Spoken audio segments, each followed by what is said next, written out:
So now I'm going to invite Barbara Velez, President and Principal of Velez Associates, to introduce our speaker.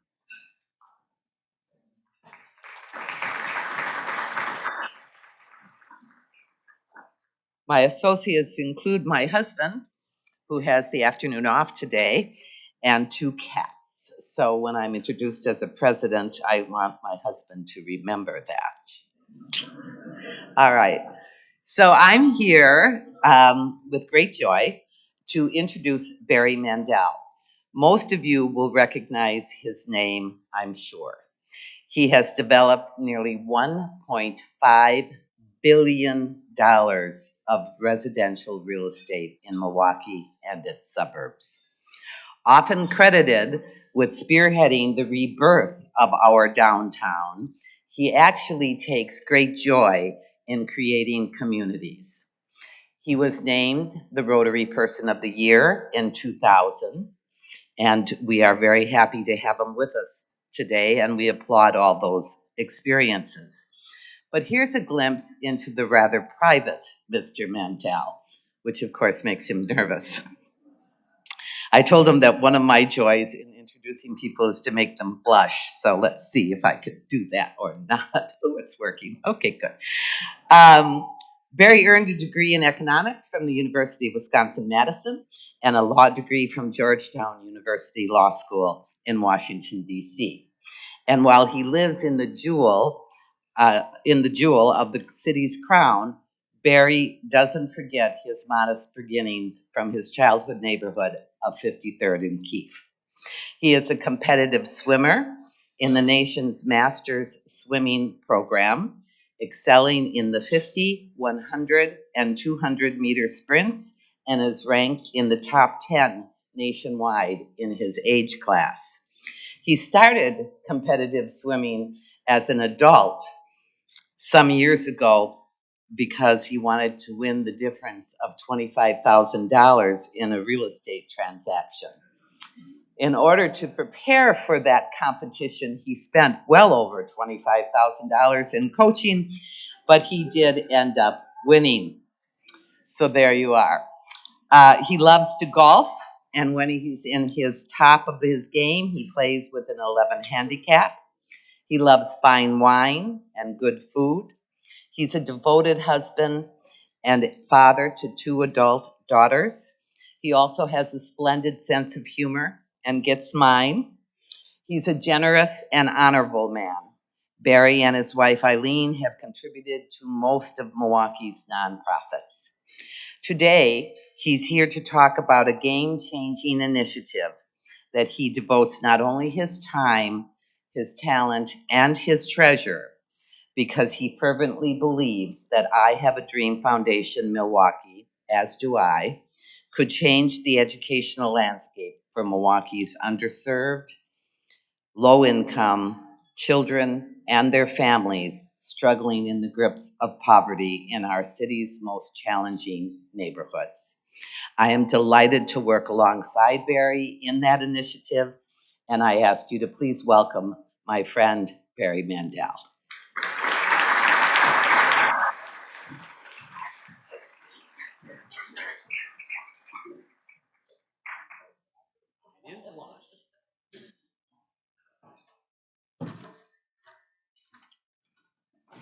Well, I didn't blush, but I have to tell you, I would have blushed had she asked me to come here in my Speedo.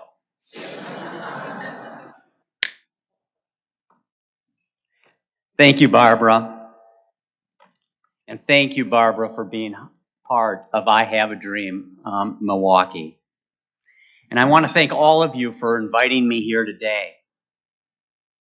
It was 22 years ago that you were kind enough to give me an award for rebuilding the landscape of downtown Milwaukee.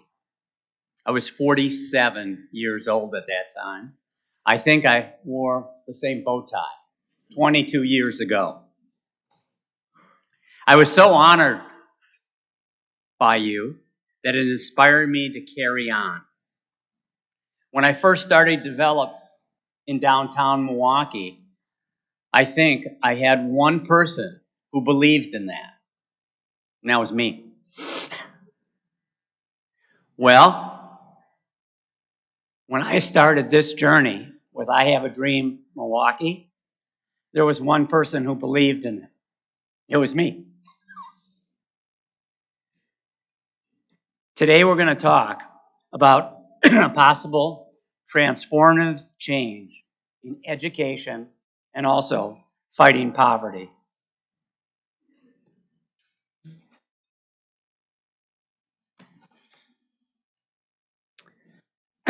This is both a personal journey and a collective journey.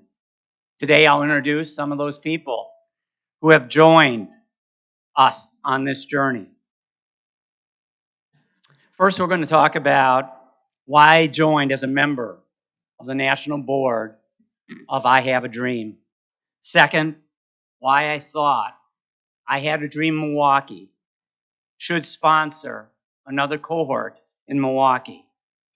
Why we thought Milwaukee Academy of Science was a perfect fit for I Have a Dream Milwaukee. Why we thought a two-generational approach to I Have a Dream Milwaukee was important. Families and students. Why I thought that a longitudinal study was important. Why we thought to utilize existing resources that are already available in Milwaukee instead of reinventing the wheel. And why making dreams is so very special to everyone. I was invited by a friend.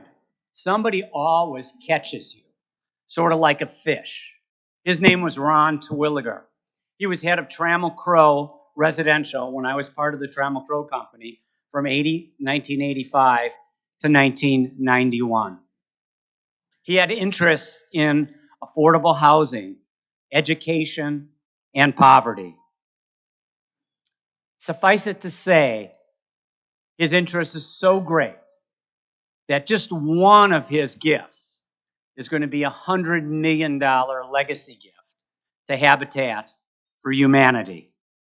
He's the person who recruited me and inspired me.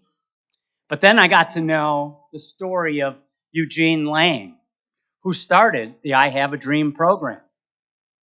He went to visit his went to visit his old school in Harlem. It was the 6th grade graduation. He was going to get up and tell the graduates of 6th grade that if you work hard, you'll succeed.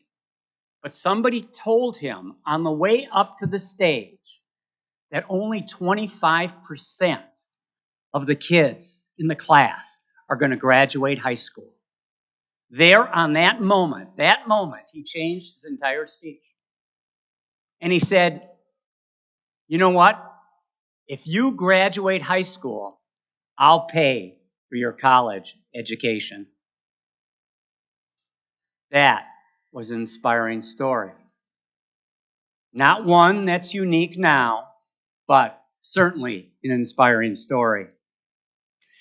The core components of I Have a Dream National are one that it's long-term.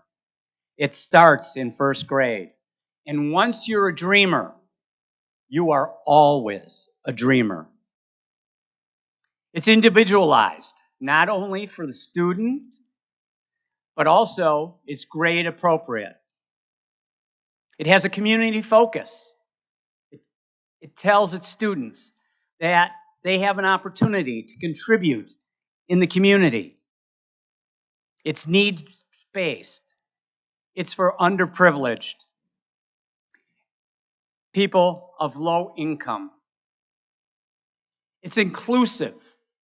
It takes everybody. There is no vetting amongst the students who participate in I Have a Dream. It's mentorship, it's family engagement, and its post-secondary scholarships.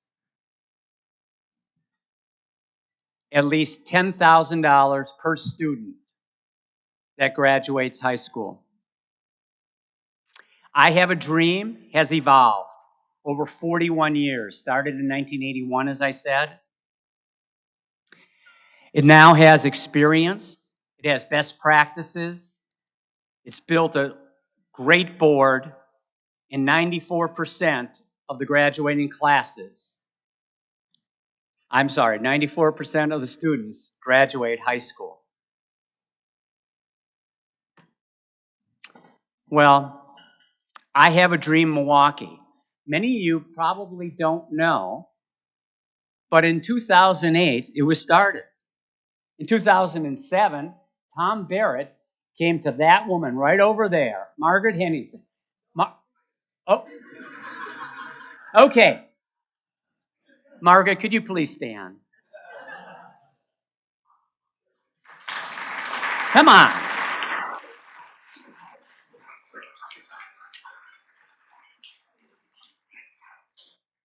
He asked her to start a cohort of I Have a Dream in Milwaukee.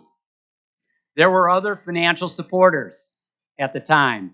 The Brady Corporation, Mary and Ted Kellner, the Kelvin Foundation, and the City of Milwaukee supported I Have a Dream. It was launched at Clark Street School in 2008. I don't know if any of you remember 2008. I do. I think there are 12 million reasons why I remember 2008. Each one is $1 lost. It was the Great Recession. And that neighborhood was riddled with poverty and crime. It was a rough start. They started with 67 students. But over time, because of the churn of the students and housing instability, they lost many of those students. And they ended up, though, touching 132. 45 of those dreamers graduated high school. 43 of them went to secondary school. In 2021, $180,000 of scholarships were given to those students. There are great stories and there are great victories. Well, I came to Margaret after I was on the national board of I Have a Dream. And I said, Margaret, how would you like to start another cohort of I Have a Dream? Margaret was 15 years into this already. And she was, for the most part, the executive director of I Have a Dream and worked for free for those 15 years. She said it was a difficult and long journey. But she didn't say no to me. Well, maybe she did. No. She said no to me. But she gave me an opening. She said, give me a proposal. Well, why did I think it was important to investigate the feasibility of having an I Have a Dream cohort in Milwaukee? I, quite frankly, thought it was compelling because Milwaukee ranks number two. And you know, you always sort of like to be ranked number one, but number two is pretty good. Of 50 of the most populated cities for the highest poverty level. Now, is that not a reason to think about having an I Have a Dream Milwaukee, new one in Milwaukee? And there are huge educational gaps. We all know that, and I won't go into that, in our educational system. And I thought that with a strong national board, with understanding the lessons they learned from the first two cohorts, and with a modified program, that it was worth another chance. I Have a Dream Foundation Milwaukee learned a lot during that 15 years. And I listened to not only Margaret, but I listened to their board. They felt that they needed to maximize the opportunity to keep this cohort together for 12 years in one school, both students and family. That was one of the largest barriers they had in their first two cohorts. And they felt very strongly about a two-generational approach, families and students, to support a better living environment for both. Because anybody who's read the book written by Matthew Desmond, Evicted, has anybody read it? Many of you have read it. You know that people in poverty move a lot. It's that instability of housing that is so difficult to deal with. And families in poverty are fragile. It may be the smallest thing that causes their family to have a downward spiral. It could be as easy as having a flat tire, not being able to take your child to school, not being able to get to work. Your child doesn't get an education and you lose your job. And over maybe $150.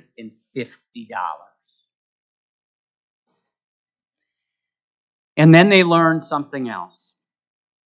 And that is that it's not every dreamer's dream to have a 4-year education. That it's important to support multiple career paths, a career path that will at least provide a livable wage.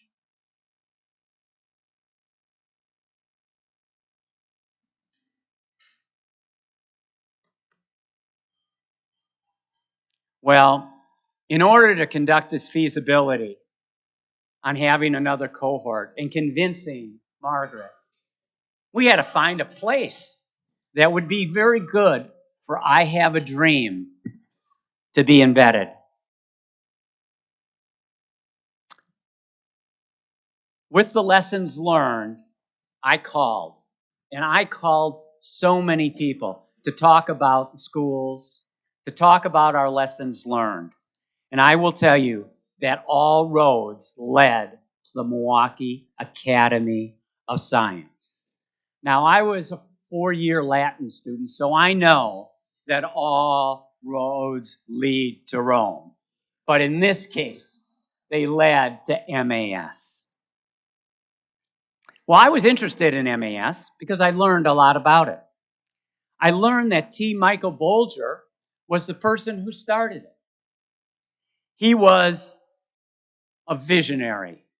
He laid the foundation for MAS. And then Gary Grunow. I think most of you know who he is. Another visionary. Another community legend. He laid many of the bricks at MAS. And then Anthony McHenry, a great leader, a person who took MAS to new heights. It has a strong, strong board. Its supporters have a diverse political spectrum. In today's world, the right, the left, and the middle all agree that all roads lead to MAS. Its academic performance exceeds expectations. And this school, like so few others, is K4 through 12. It gave us the opportunity to keep students and families together for 12 years. And the Boys and Girls Club was already embedded in the school, providing for after-school programs, dinner, and summer programs. The really unique thing about MAS is that it supports students from 25 different zip codes in the city. People move from place to place because they're impoverished. Well, MAS follows those students wherever they may go. And as a result of that, they have a retention rate of 90+%. And MAS's profile, it fits exactly the core values of the National Board of I Have a Dream. 99% black or brown. 96% come from disadvantaged homes with incomes of less than $24,000. 10% of the children have special needs. 4 to 8% of the children are homeless. So if MAS is such a good school, I'm going to ask, why would you pick it? It's already a good school. And I'll tell you why. It's because poverty is a very powerful adversary. As I said, people who are in poverty, those families are extraordinarily fragile. And Anthony McHenry believes that IDF Milwaukee is an arrow that he needs in his quiver.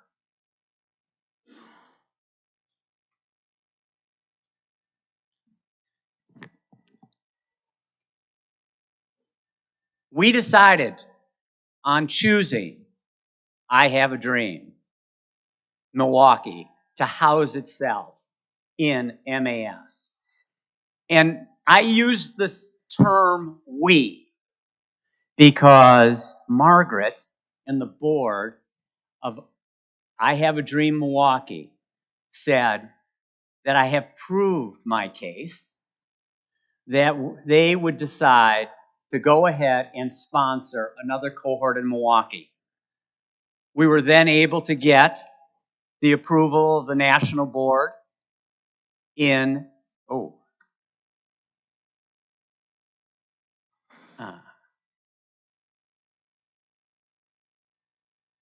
just one second. Yeah, okay. The national board in New York City to have Milwaukee at Mass be another affiliate. So we together decided to put together our priorities. One, I Have a Dream Milwaukee. We're starting in fall now. We're starting now with 95 first graders. And we're going to take those first graders from first grade to first job. We listen to the lessons learned, and we're going to take a 2-generational approach, wrapping services, comprehensive, holistic services around both the families and the students. And we're going to have intensive case management. So how do we do that? We embed ourselves in the school. We have an executive director. We have a program director. We'll have a program coordinator, a mentorship manager, relationship person with all the people who will help us on the mentoring side. And we'll have 4 AmeriCorps students, all embedded in the school at Mass. And what are our priorities? One, first and foremost, we're a child development organization. So it's youth programming around academics, social issues, health, emotional issues, and personal growth. When are we going to help them? We're going to help them during the school day, after school, and summer programs. We're going to open their eyes to the world, not only the students, but the families, the possibilities and opportunities. And right from the beginning, we're going to expose them to various and different career paths. So each of them has the skills in order either after high school graduation or after post-secondary graduation, either vocational school, junior college, or four-year college, to get a family-sustaining, livable wage. Then, our major emphasis, and maybe what differentiates us from other programs, is a heavy, heavy emphasis on 4 different areas. One is housing. We are going to create or enhance the housing options for these families. We actually have subcommittees working on each of these areas. So head of this subcommittee is Gina Still from the Zilber Foundation, and also the head of the CDA, which is formed to help with affordable housing. It's part of the Greater Milwaukee Foundation. Broadband access. We take broadband for granted, but not all families and students have broadband. Health and wellness. We're going to make sure that all families are qualified for Medicaid. Create and enhance access to both physical and mental health supports. And we have a subcommittee on that. And Joanne Gruno, could you stand just for a second? You're heading that committee.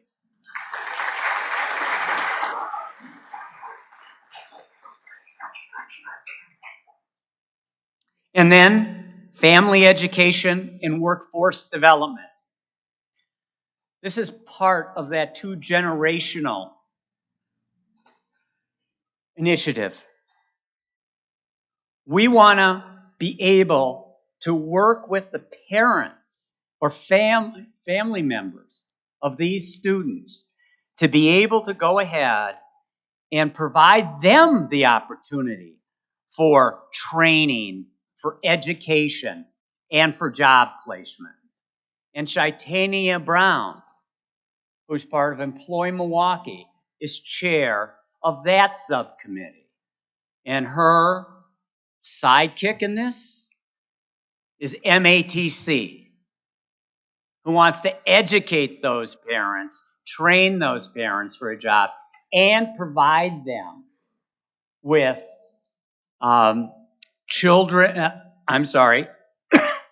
making sure their children are part of their daycare service during the time that they study at MATC. Well, I'm an economist, not much of one. I just graduated economics at Madison.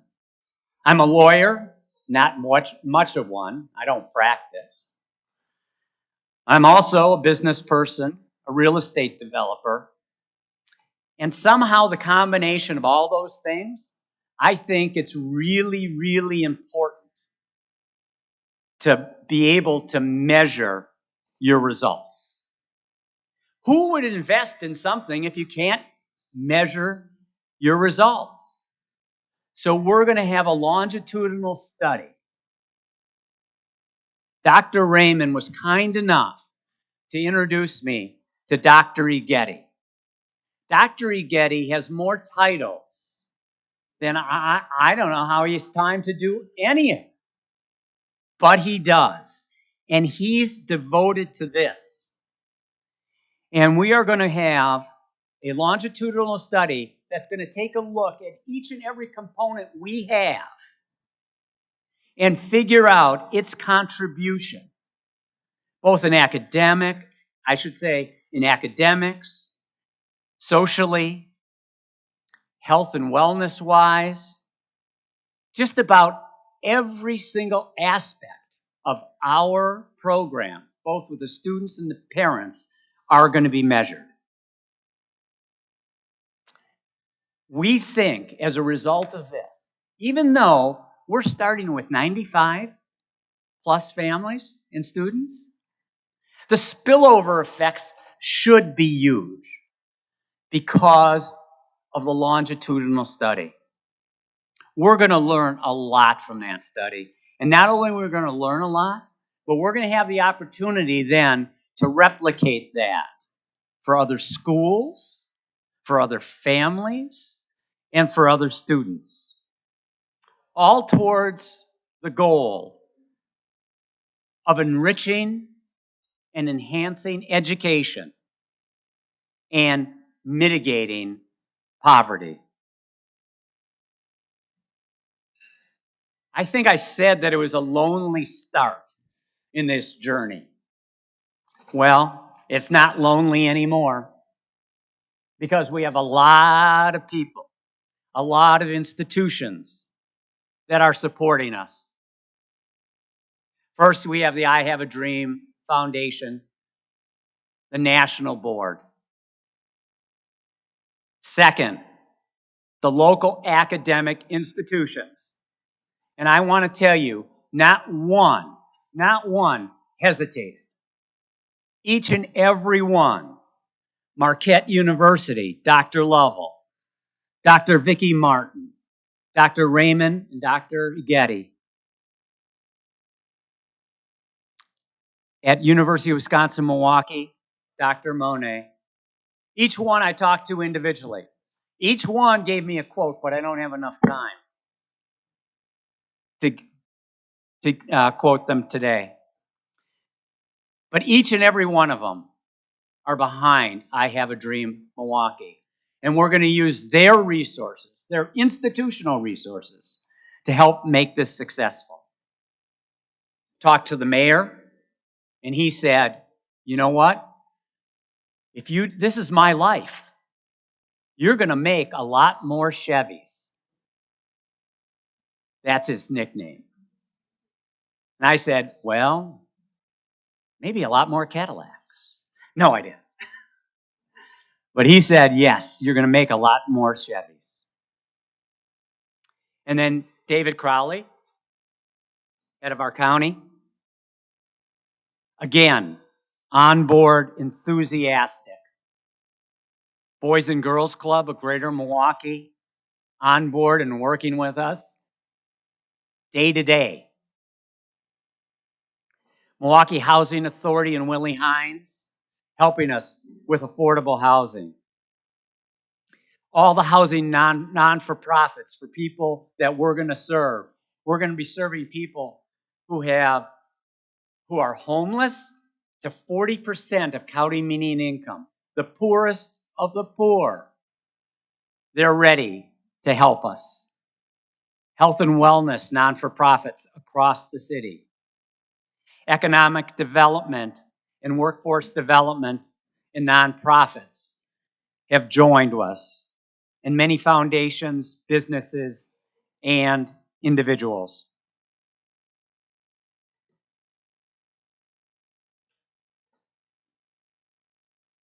This was the graduation of K-5ers from Milwaukee Academy of Science.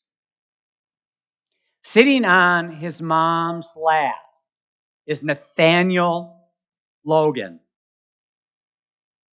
We just announced that we were going to move forward on I Have a Dream Milwaukee for the first graders. These fifth graders are going to be first graders. And we announced that they're going to have this I Have a Dream opportunity. As Rotarians, you know more than anyone that helping others in our community, how important it is. Giving of yourself, and most importantly, giving of your heart. Because your heart is part of the love you have for each other and for your community, and the strongest emotion in the universe. And there is nothing more special than knowing what someone's dream is and then making it happen. It is the highest form of giving.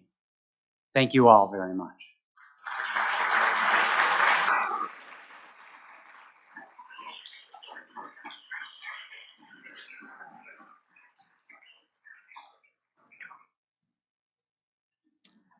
Do we have any questions?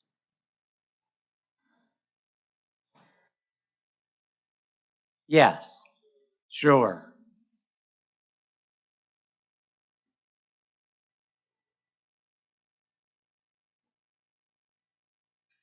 It's a wonderful program, and I thank you for your dream and implementing it. You're going to start with 95 students.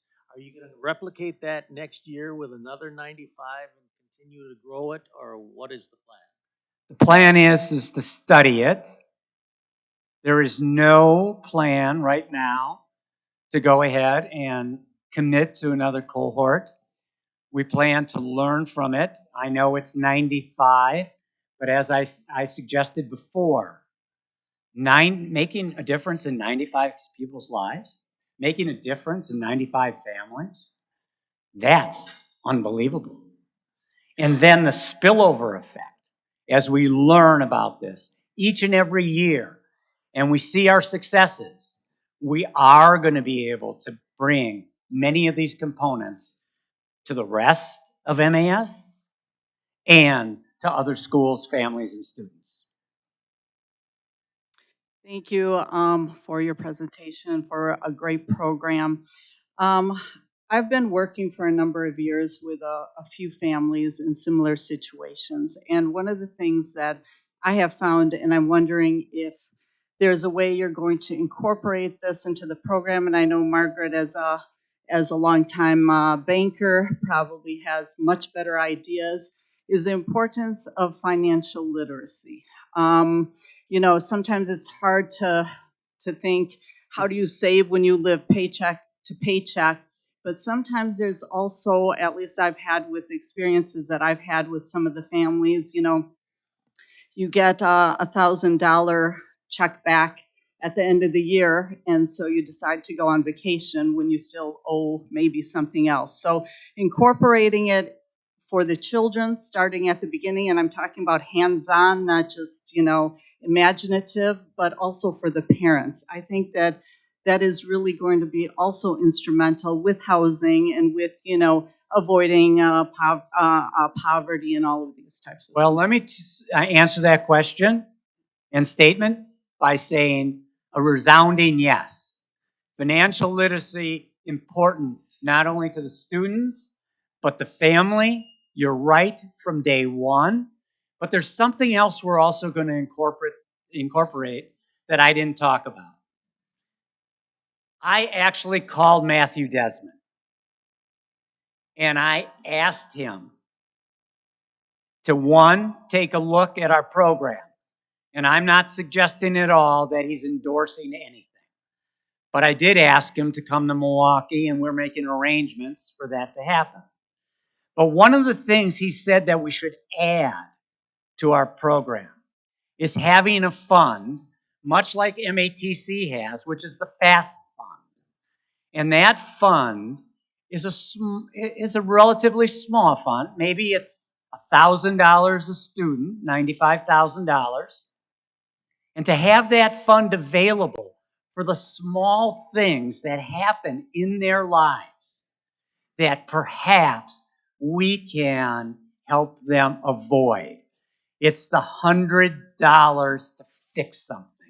It's the $150 that they may have not have for rent at that, and that they may lose their home over. It's these small things that really turn these families on a dime in a downward spiral. And he suggested that as an extremely important part of the program that we should incorporate. Please. Excellent talk. We talked a little bit before your presentation about the jobs, very good jobs, that don't require a college education. And you have the partnership with MATC. My story is when I was in Germany looking at going to a toy store for toys for my grandkids, and in the basement you had a play table for kids that were in 4, 5, 6 years old, maybe 3 years old. They were playing with machine tools. These are boys and girls who were playing with machine tools, getting these students inculcated with working with their hands.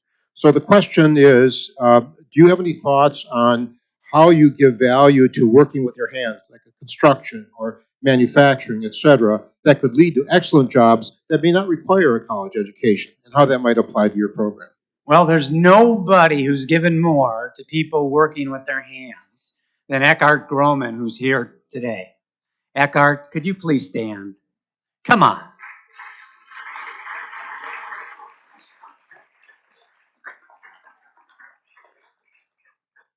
MSOE. He's been an unbelievable sponsor of MSOE. And yes, you're right. One of the reasons that I was very interested in I Have a Dream is because minorities are underrepresented, not only in the trades, but also in the real estate industry and other professions. And I say from day one, yes, we're going to be, I know you work with the Bolt Corporation. I know Tommy very well. And we need good tradespeople, and they're underrepresented. And yes, it will be part of our program from day one. It's part of a diverse career path. Hi, thank you. I enjoyed hearing about the longitudinal study, and I'm curious about the scalability of this impact. And I'm wondering, with the National Foundation, how many cities are doing this kind of work? And I'm assuming that they'll be able to learn from the longitudinal study, but I'm wondering, could you comment on that a little bit in terms of impact beyond this immediate community? Well,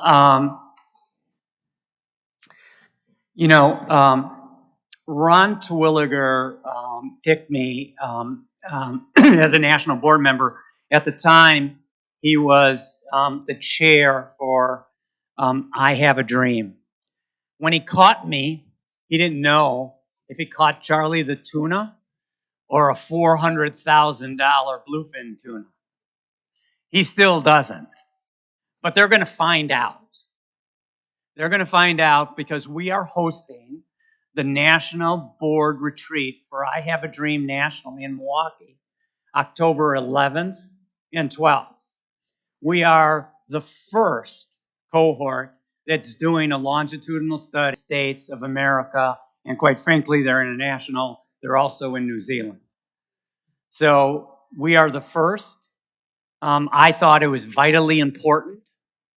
I don't think I could ask anybody to contribute to something I was involved in if I didn't understand the results of what we were doing.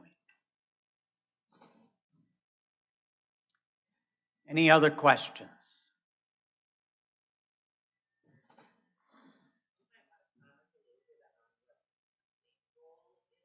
I know I can't comment on the campaign goal because I got the rules from Mary. And Mary said, you don't ask for a donation. No, I know you're in charge of raising money for it. I understand, Barbara, and I understand we have a slightly different approach. All I'm going to do is say that we are pleased for any of you in this audience to join us. Not only with respect to whatever you may give financially, but as importantly, of yourself.